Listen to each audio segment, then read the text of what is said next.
Abahani Mohammedan premier league অলিখিত final. একটা ছোট্ট বিষয় থেকে কথা কাটাকাটি, মুহূর্তেই যা রূপ নেয় হাতাহাতিতে। একটু পরই তা ছড়িয়ে পড়ে দুই দলের মাঝে।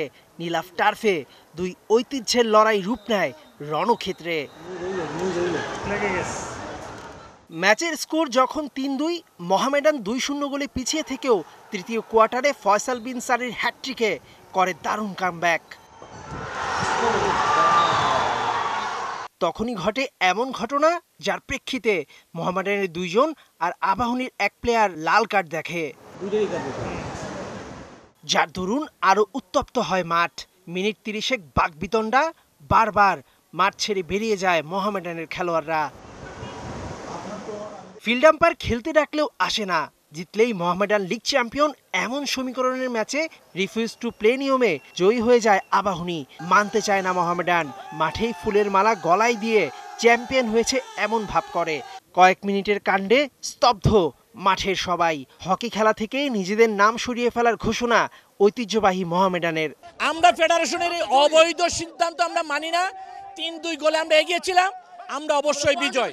অযোগ্য অদক্ষ ফেডারেশনের আন্ডারে মোহামেডান স্পোর্টিং ক্লাব আর কখনোই আপনার এতে হকি খেলাতে অংশগ্রহণ করবেন না। আমরা বলছি আমাদেরকে ভিডিও দেখান, তারা রাজি না ভিডিও দেখাতে। তো ফাইটিং তো সবাই করছে, আমাদের ৩ জন কাট খেতে পারলে তাদেরও ৩ জন খাবে, যেটা সেম রুলসে আসে ভাই। কড়া পুলিশি পাহারায় মাঠ ছাড়ে আম্পায়াররা।